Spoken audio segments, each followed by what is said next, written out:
Hey everyone, welcome back to my YouTube channel. Myself Tonu Samanto with my another video. তো তোমরা সবাই কেমন আছো? আশা করছি তোমরা সবাই অনেক ভালো আছো। আমিও খুব ভালো আছি। তো আমি আজকে রান্নার পরে ভিডিওটা করছি। তো আমি কি রান্না করছি সেটা একটু তোমাদেরকে দেখিয়ে দিচ্ছি। এখানে বাঁধাকপি করেছি, বড়ি ভাজা করেছি আর টমেটোর চাটনি করেছি। তো চলো ভিডিওটা এখন থেকে স্টার্ট করছি।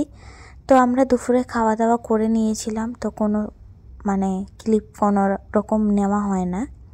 তো এই দেখো আমি একটা ডো মাখাচ্ছি। এটা আটা ময়দা কিছু ভেবো না, এটা চালের গুঁড়ি পাঠিয়েছিল মা, সেটাই আমি পিঠা বানাচ্ছি আজকে। তো এই যে এটা খেতে খেতে বানাবো আর কি, ওটা গ্লাসের মধ্যে আছে। তো এই যে আমাকে একটু দেখিয়ে দিচ্ছি, আমার মুখের অবস্থা খুবই খারাপ। তো আমার চ্যানেলে যারা নতুন এসেছো তারা প্লিজ চ্যানেলটাকে সাবস্ক্রাইব করে দিও, আর সাইডে থাকা বেল আইকনটাকে অবশ্যই প্রেস করবে। আর এই যে বাঁধাকপি, তো এটারই আমি করব পিঠা।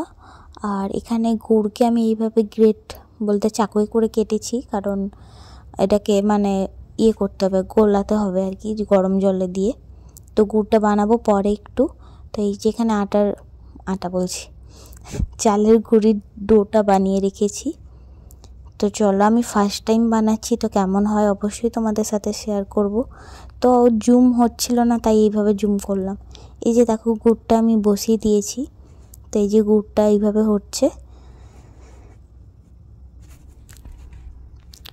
তো এই যে আমি খুলি করে আমি ভিডিও ধরে দেওয়ার মতো কেউ নেই, তাই এইভাবে একটা একটা করে তোমাদেরকে ভিডিও দেখাচ্ছি। অবশ্যই ভিডিওটাকে একটু লাইক করে দিও, আর একটু তোমরা কমেন্টে জানাও কেমন পিঠেটা আমি বানিয়েছি। তো এটা সবজির পিঠে আমি বানিয়েছি বাঁধাকপির। তো এই যে দেখো, আর এই যে জায়গাটা দেখতে পাচ্ছ, এটাও মা পাঠিয়ে দিয়েছে, কারণ আমার কাছে কোনো রকম জায়গা ছিল না পিঠা বানানোর জন্য। তাই এটার মধ্যে করার জন্য, এটার মধ্যে সব রকম হবে, মোমো হবে, পিঠে তো হবেই।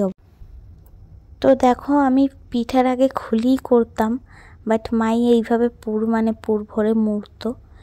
যাই হোক, তো আমি এই যে বানিয়েছি, আর এটা আমি নিচে আন্টিকে দিতে যাব, কারণ আন্টি সবসময় আমাকে কিছু না কিছু দিতে থাকে। তাই আমি এটা বানিয়েছি যখন আন্টিকে এটা আমি দিয়ে আসবো। আর এই নাড়ুটাও মা পাঠিয়েছিল। আর পিঠাটা অল্প করেই বানিয়েছি, তার জন্য আমার বর একটু খেতে চেয়েছিলো চাউমিন, তার জন্য একটু চাউমিন বানিয়ে দিচ্ছি। কারণ পিঠে যতটা হবে ততটা পেট ভরবে না হয়তো, তাই কম করে চাউমিন বানিয়ে দিচ্ছি। এই যে পিঠেগুলো, আর লাস্টে একটুখানি খুলি বেশি পুর বেশি হয়েছিল, সেটাতে নারকেলের পুর ভরেছি, 4টে নারকেলের পিঠে করেছি। আর এই যে চাউমিন বানানো হয়ে গেছে আমার। তো ভিডিওটা এই অবধি ছিল। ভালো লাগলে অবশ্যই লাইক করবে, কমেন্ট করবে, শেয়ার করবে। কেমন হয়েছে ভিডিওটা অবশ্যই জানাও। আর নেক্সট ভিডিওতে দেখা হচ্ছে। বাই।